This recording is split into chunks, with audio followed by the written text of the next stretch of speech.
We all have been guilty of looking for answers, for solutions here and there. हम सब लोग इस बात के दोषी हैं कि अपने जिंदगी की बातों के लिए समाधान यहाँ वहाँ तलाशते हैं। But I want to tell you this morning that the word of God is your answer. लेकिन आज सुबह मैं आपसे कहना चाहता हूँ, परमेश्वर का वचन ही हमारे लिए उत्तर है। Matthew chapter 8, we will read from verse 5. तो अपनी बाइबल मत्ती 8 पर खोले, हम 5वीं आयत से पढ़ेंगे। Matthew chapter 8 verses 5. मत्ती 8 उसके 5 से। Now when Jesus had entered Capernaum, a centurion came to him, pleading with him. और जब वह कफरनहूम में आया तो एक सूबेदार उसके पास आकर उससे विनती करने लगा, saying, Lord, my servant is lying at home paralyzed, dreadfully tormented. कि हे प्रभु, मेरा सेवक घर में झोले का मारा बहुत दुखी पड़ा है, लकवे का मारा बहुत दुखी पड़ा है। And Jesus said to him, I will come and heal him. और यीशु ने उससे कहा कि मैं आकर उसे चंगा करूंगा।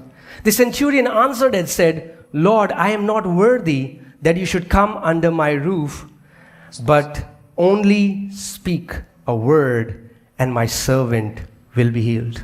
सूबेदार ने उत्तर दिया, हे प्रभु, मैं इस योग्य नहीं कि तू मेरे छत तले आए, परंतु केवल मुख से कह दे तो मेरा सेवक चंगा हो जाएगा।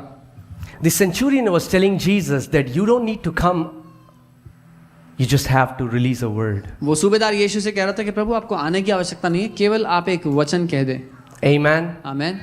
And Jesus marveled at the centurion's faith. और यीशु हैरान हो गए इस सूबेदार के विश्वास को देखकर। A great faith is a faith that understands how the word works. एक महान विश्वास वो है जिसको ये पता है कि वचन क्या काम करता है। Amen.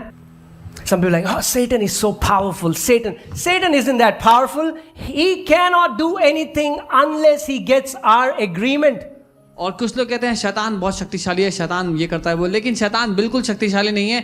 वो कुछ नहीं कर सकता जब तक हम सहमत ना हो उसके साथ जो वो करना चाहता है। He is looking for your agreement, church. वो आपकी हाँ को तलाश रहा है, church. And what he does is he gives you thoughts. और वो ये करता है, वो आपको विचार देता है। And he wants you to meditate on them, think on them. और वो चाहता है कि आप उन विचारों के बारे में सोचें, उन पर मनन करते रहें। He spoke. उसने बोला। He spoke the word. उसने वचन को बोला। Amen. Amen. As our God is a creator God because he still speaks. हमारा परमेश्वर आज भी रचनात्मक है क्योंकि वो आज भी बोलता है। Amen. And whatever you see around you, he created everything by speaking. और जो कुछ आप अपने इर्द गिर्द देखते हैं वो सब कुछ उसने बनाया बोल करके। Get it? लेकिन हम ये नहीं समझते। We think our words mean nothing. हमें लगता है हमारे शब्दों की कोई मूल्य थोड़ी है, कोई कीमत थोड़ी है।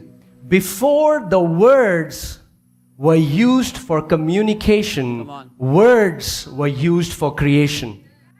इससे पहले कि शब्दों का इस्तेमाल बातचीत करने के लिए किया जाता, शब्दों का इस्तेमाल रचना करने के लिए किया गया। Amen. We think it's just noise creating some vibration in our eardrums. No. Words are very powerful in the spirit realm. हमें लगता है केवल कुछ आवाज हो रही है, कुछ सुनाई दे रहा है क्योंकि कोई कुछ कह रहा है, लेकिन शब्दों की बहुत सामर्थ्य है आत्मिक दुनिया में। See, we think the answer to our healing is in a bottle of medicine. The centurion knew that the answer to his servant's healing was a spoken word. हमें लगता है कि हमारी चंगाई का जो रहस्य है वो एक शीशी में एक दवाई की गोली में बंद है, लेकिन इस सूबेदार को पता था कि उसके नौकर की चंगाई का जो रहस्य है वो बोले गए वचन में छुपा है।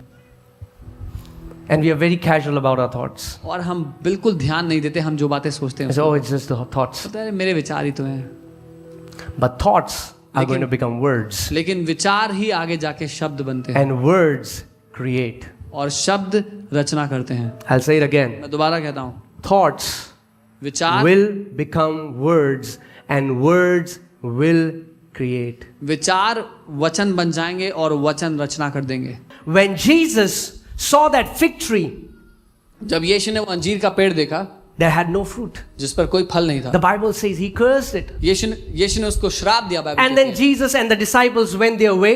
और जब यीशु और उसके चेले चले गए, The next day they were coming back. जब वापस आ रहे थे उसी रास्ते से, Peter got excited. He said, Lord, this is the same tree. Look, it's withered. From roots till up, it's all withered. पतरस बहुत उत्साहित हो गए देख करके, बोला प्रभु देखो वो पेड़ तो बिल्कुल सूख गया जिसको आपने श्राप दिया था, जड़ से सूख गया। When Jesus spoke, that time they didn't see any manifestation. जब यीशु ने बोला था उस समय कोई बदलाव नहीं दिखाई दिया।